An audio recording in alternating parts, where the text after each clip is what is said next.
Welcome to Words of Whiskey. Today we're talking about the best Irish whiskeys out there and what makes them unique.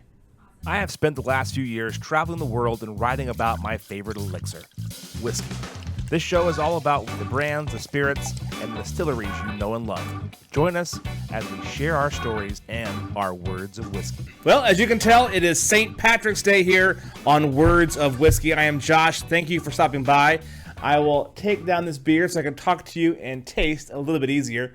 But all things St. Patrick. Before we get into Irish whiskey, I wanted to go into a quick breakdown of the history of the main types of whiskey that are out there. So we have Scotch, Irish whiskey, those are the European ones, and here in America, we have bourbon whiskey, and we also just have straight whiskey. Now, I'll start with the Americans first. So the difference between all four of these, they all have different characteristics that make them unique, and it's not just the region that they're from.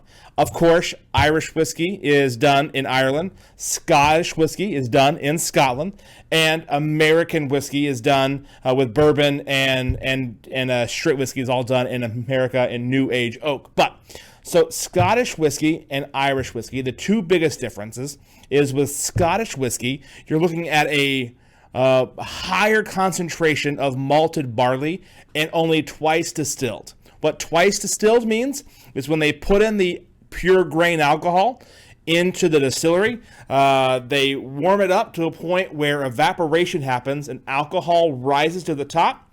And then what comes out of that is your higher grain spirit.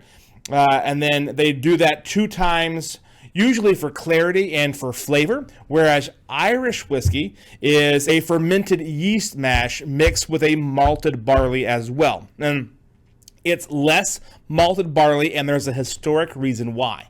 So Irish whiskey, the Irish were being taxed by the people over in the UK on malted barley because they didn't want the Irish to make more whiskey than the Scots did. So they raised the taxes on malted barley. So what the Irish did is said, you know what, that's fine. We'll make our own kind of whiskey. And they added fermented yeast to change up the culture and not pay as much in taxes. So little fun fact there on the history of how you got to Irish whiskey, and it's triple distilled, meaning it goes through that process of distillation 3 times, leaving you with a lighter, cleaner, more buttery, oily flavor on the tongue when you consume Irish whiskey over a fruity, heavier flavor when you drink Scotch.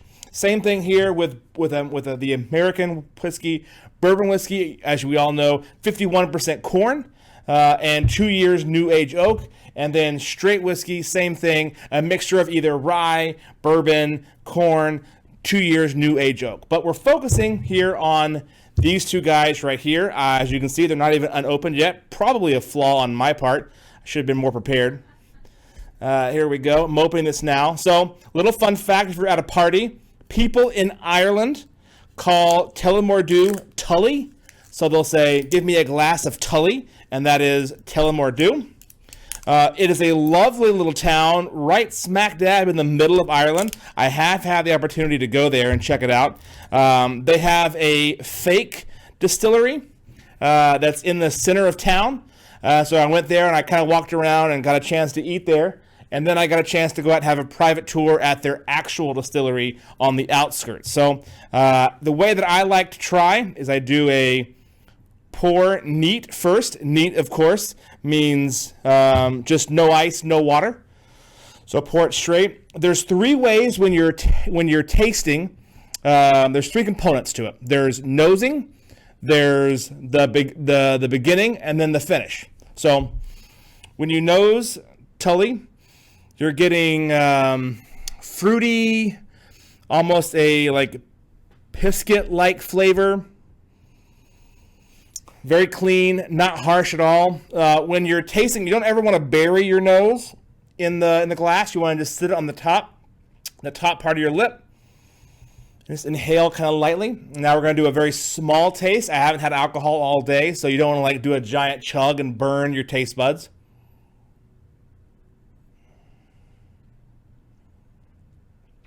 So I'm getting, on the front part of that, I'm getting spices, bit of honey, like a toast bread grain kind of flavor.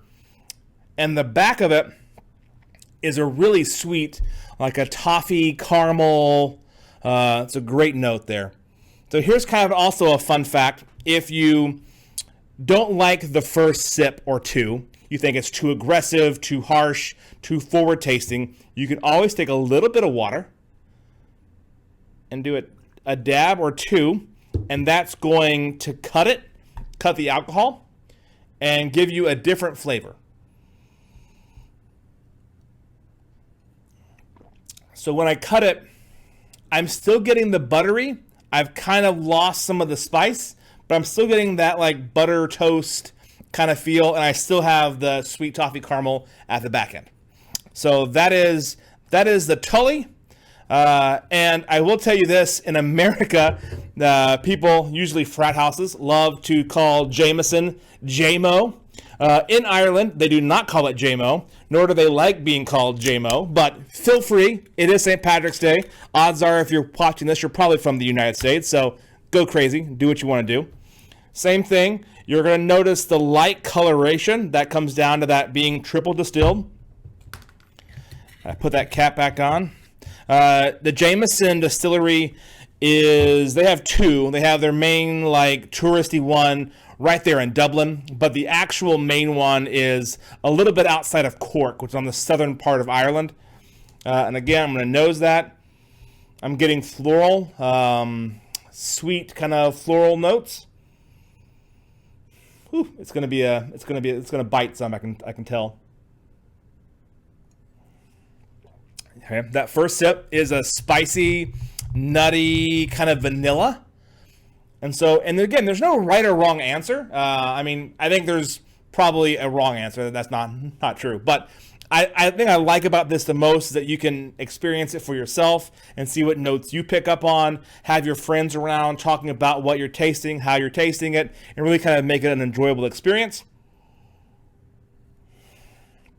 And then on the back end, I'm getting like a sweet sherry sort of feel in the back end. So again, both of these are phenomenal if you're at a party and you want to bring a bottle. If you can find a bottle of Tullamore Dew, it's called Phoenix.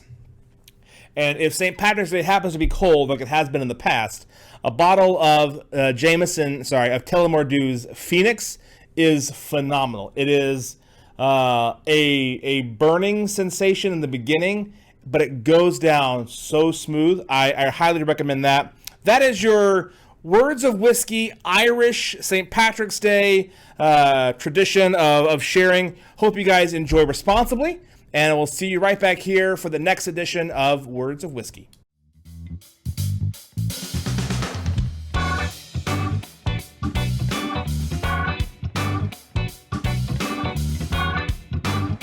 Happy St. Patrick's Day.